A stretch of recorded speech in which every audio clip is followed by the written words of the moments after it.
In this video, we're going to take a look at the fountain pen revolution guru. Let's jump straight to the end with my thoughts on this pen.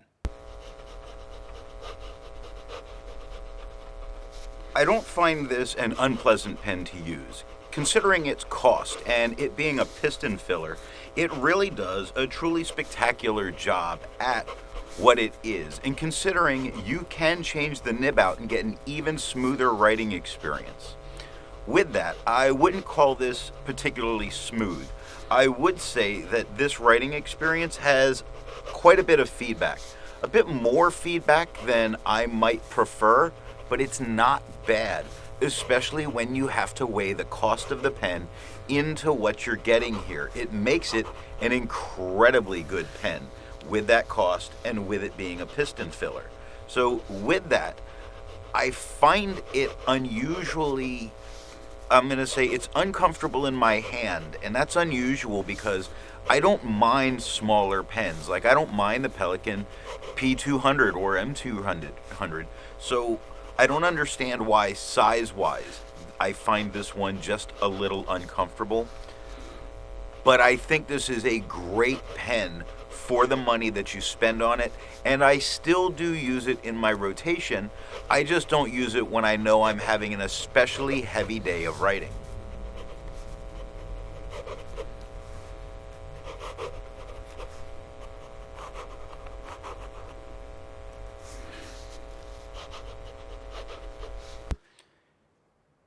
Now that we know how I feel about the fountain pen revolution guru, let's see how I got to that opinion, starting with the unboxing. The fountain pen revolution guru didn't come with a box, but came with bubble wrap around it in a box with other bubble wrapped pens. The mere fact that there's no packaging is just showing how hard they try to keep all of the costs down, and those savings are passed on to you as the customer. So good for Fountain Pen Revolution for doing that.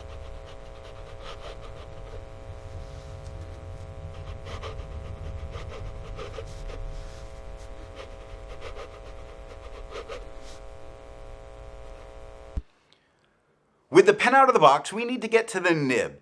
And as long as it doesn't take 20 turns to uncap it, I'm generally okay. So how many turns does it take to uncap this pen? The Fountain Pen Revolution guru takes 1.5 turns to uncap. 1.5 turns is right at my sweet spot when it comes to uncapping a pen. I find it is great. This pen was inked up and kept inked untouched for quite a few days before I actually used it, just to see how well that cap did. And it did a great job at keeping the nib wet. It had really no issues whatsoever.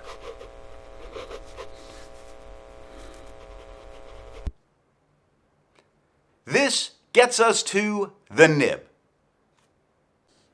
This pen has a steel fine nib.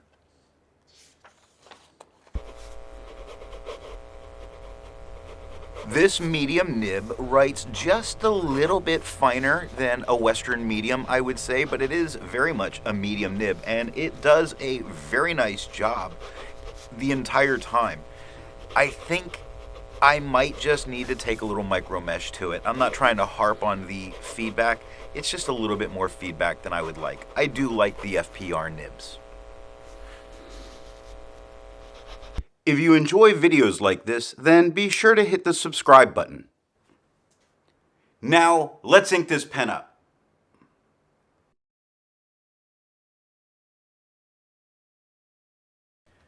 The ink for today is TWSBI 1791 Royal Purple.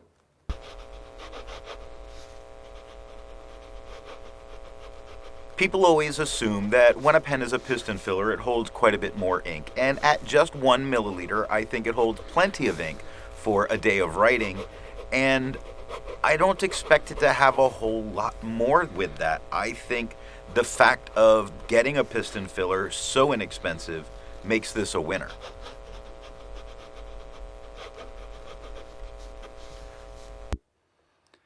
As a habit, I don't normally post my pens, but some people prefer to post pens, and some pens need to be posted to use comfortably. This pen does post. It posts securely. It is a thin pen, which makes me want to post it while using it. And I do typically post this pen while using it. I also find that the thin section makes me hold it way back, which makes it seem like it would be a shorter pen. Now, if I held it like a human being, it would be long enough. But that thin section chases my fingers back to get a wider area, which makes me want to post it. Luckily, it posts securely and neatly. Now, the important part, the writing sample.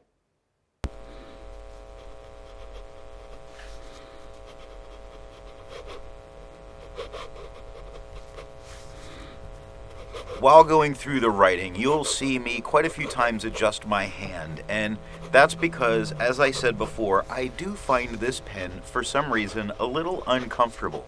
I wish I could say exactly why, because it's not fair that it is uncomfortable considering I like pens of similar size. The writing with the amount of feedback on this paper that I'm using for this writing sample really does make for a nice match. It's such a smooth paper with the Mnemosyne notebooks that it really offsets the amount of feedback that this pen gives, making it with this paper a great combination in how well it does.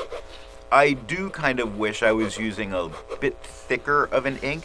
Perhaps a KWZ ink would really make this nib feel a whole lot smoother than it does, although it's smoothed up quite a bit for being on this paper.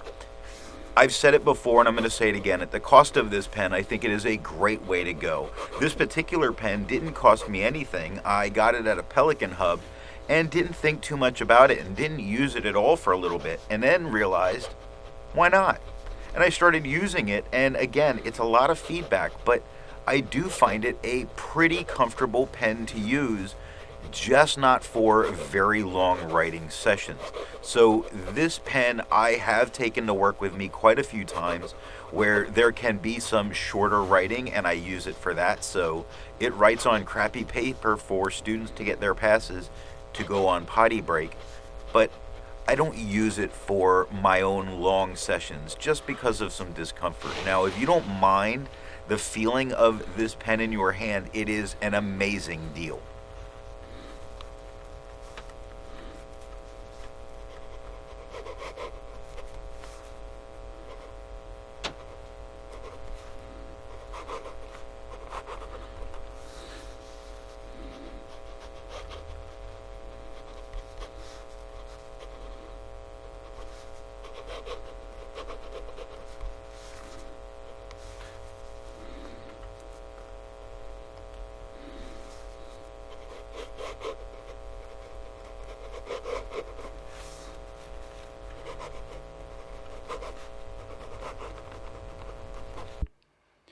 Now for something a bit more standard in comparing writing size. I use Namiki Blue to do this, and here's how it compares to a Yovo Extra Fine on the left, a medium in the middle, and a 1.1 stub on the right.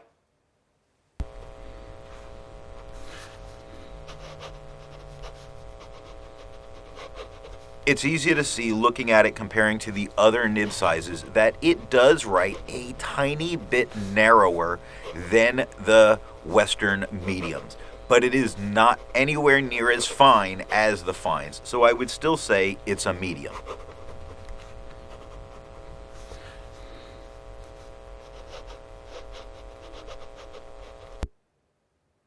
But how does this nib compare in writing size to other nibs I've used? Looking at the writing of a Fountain Pen Revolution Muft, here it is next to a Noodler's Nib Creeper, a D-Like Alpha with a medium nib, a Jinhao X450 with a Goulet medium nib, a Fountain Pen Revolution Himalaya with the Fountain Pen Revolution Flex nib on it, and a Noodler's Ahab with their Flex nib.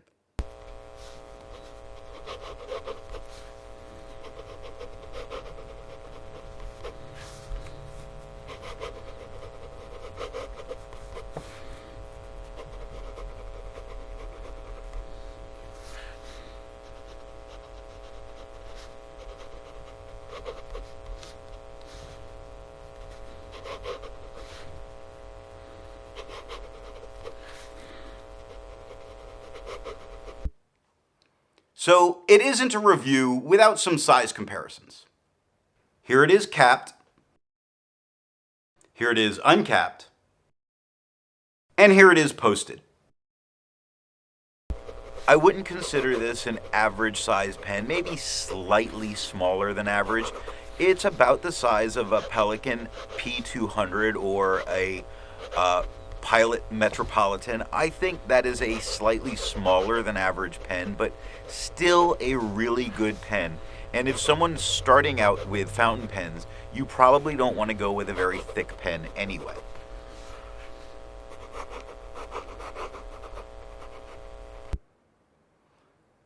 At this point, we have a dirty pen that we need to clean.